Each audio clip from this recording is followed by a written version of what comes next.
and teachers have those wish lists too. Over the past 2 weeks, hundreds of teachers around West Michigan have posted their wishes at woodtv.com. Now people in the community are granting those wishes. Here's one teacher's story.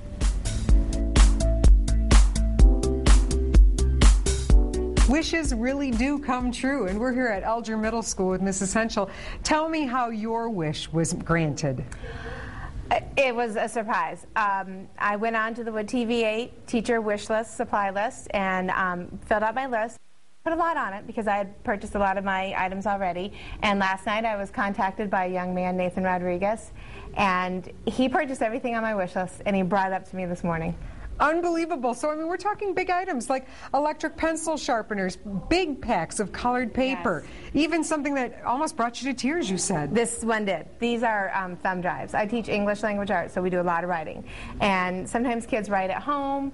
They can't bring it in because it's on the computer. Now I can give them a thumb drive. They can copy it. They can bring it in. We can pop it onto my computer. I'm really excited about this one. What would you like to say to Mr. Rodriguez? Thank you from the bottom of my heart. I didn't expect it, and he was my angel today.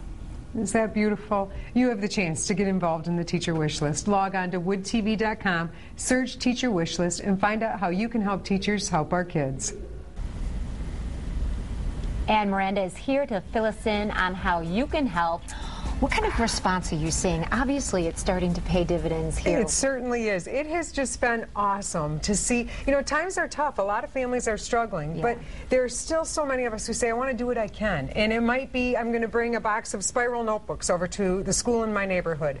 Or we've got generous companies that have been calling and saying, what do you need and how can we help? And it has just been beautiful. If you look at the website or at our Facebook page, you can read these awesome stories where teachers will say, I was a little skeptical, but I signed up and my wishes were granted. And that's the best. You know, and it is interesting because I know you made your life out of working to help make the lives of kids and families that much richer and that much better. And you put out a massive call to action like this.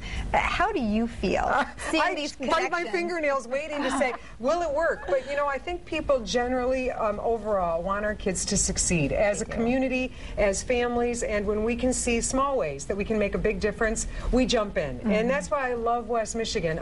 We really have a heart for kids and families here, and it certainly is a blessed community. Wow, yeah, it's wonderful. Awesome. So can you take us through once again, and just if people are seeing this or if they've been wanting to do it and put it on the back burner, people should get to it right now. Take us through the website and how it works. Absolutely. This is for anyone to do. Teachers have signed up. We have well over 500 teachers who have posted their wishes. So now we can go to woodtv.com. We can search teacher wish list. You'll see this pops up. Now you'll go in and you'll actually select grant a teacher's wish, which is on the far right side. You'll click on that wish list so you can then look and search, where do you live? What community are you in? If you're in Ada, you can see schools in Ada or Kalamazoo or Battle Creek, and you can select that. Now it will list all the teachers who've signed up from various schools within that community. So you might say, oh, I went to that school when I was little. I want to help out there, which is what happened with that Elger story. Somebody had a connection from the neighborhood. So you'll go through there and you'll look at what those wishes are. You'll email the teacher directly and say, you know, this is Rachel at woodtv.com. I want to grant that wish. Do you still need it? And that teacher and you will set up a time when you can bring those items over to the school, and it's that easy. We're asking folks to take a picture of themselves donating, or the teacher sitting on her pile of pencils and saying thank you. And it's just fun to see how people are coming around teachers and supporting them as they help our kids. Well, you know, don't think it's self-serving to take those pictures, because a picture is really worth 1,000 words, and it's a wonderful way to inspire somebody else to do something as well, especially when you see the look in the face of the teacher. It's awesome. They just can't believe it. And you know, recently I brought over 2 boxes of spiral notebooks, and you would have thought I had granted this woman a big screen TV. She was just so excited, and I thought it's those small random acts of kindness that truly inspire people to keep doing the job they're doing. So I think if we could all just do a little something, it would make a big difference. I think it's also just to know whether, if it's something that maybe costs $5 like that, is to know that somebody's caring and looking out for our kids. Absolutely. It is wonderful. Well, thank you so much. And giving goes on. Yeah, check it out at woodtv.com.